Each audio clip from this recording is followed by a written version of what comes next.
हरे कृष्णा। भारत में एक बहुत बड़े सम्राट हुए जिनका नाम था सम्राट अशोक। कलिंग साम्राज्य पर उन्होंने आक्रमण किया और उसके परिणाम स्वरूप लाखों की संख्या में लोग घायल हुए, नष्ट हुए, शरीर त्याग दिए।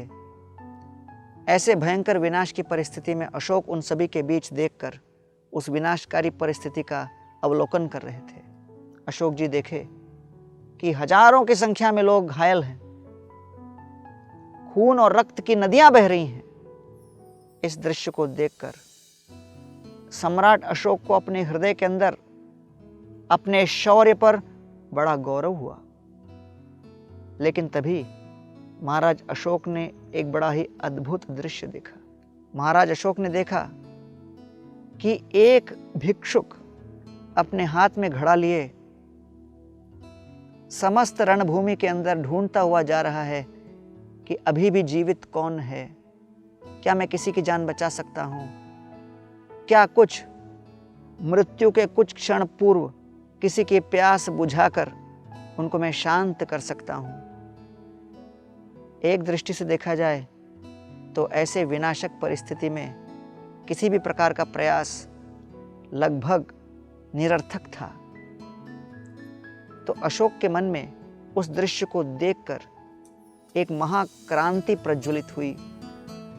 सम्राट अशोक विचार करने लगे, मैं कितना क्रूर प्राणी हूं कि अपने साम्राज्य को ऐंठने के लिए, अपने साम्राज्य की सीमाओं को बढ़ाने के लिए लाखों करोड़ों की संख्या में लोगों को मैं विनाश करने के लिए तैयार हूं।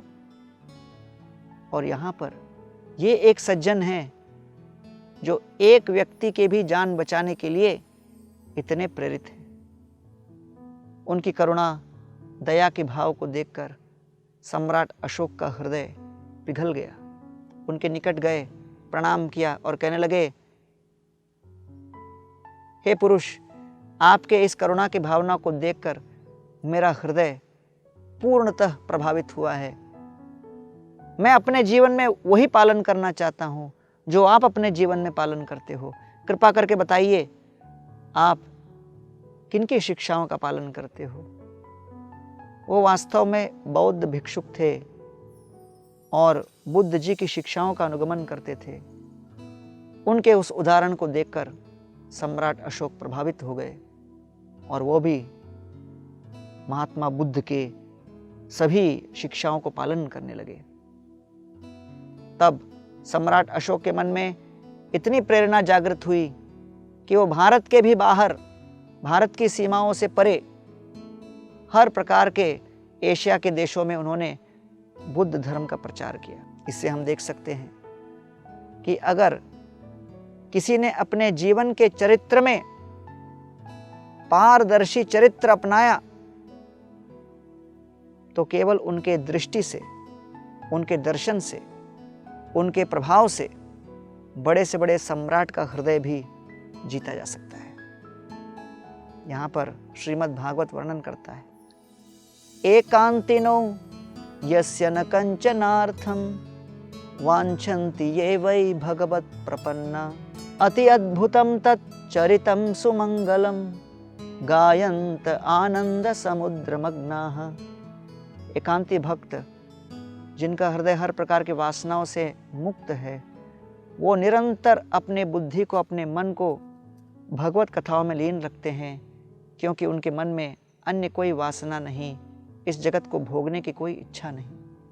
आइए हम भी अपने जीवन में ऐसा ही चरित्र का प्रदर्शन करें, ऐसे ही चरित्र को अपनाएं।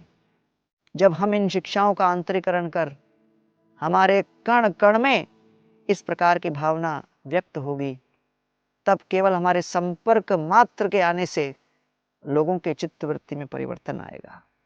ये है उदाहरण की शक्ति। बहुत बहुत धन्यवाद। हरे कृष्ण।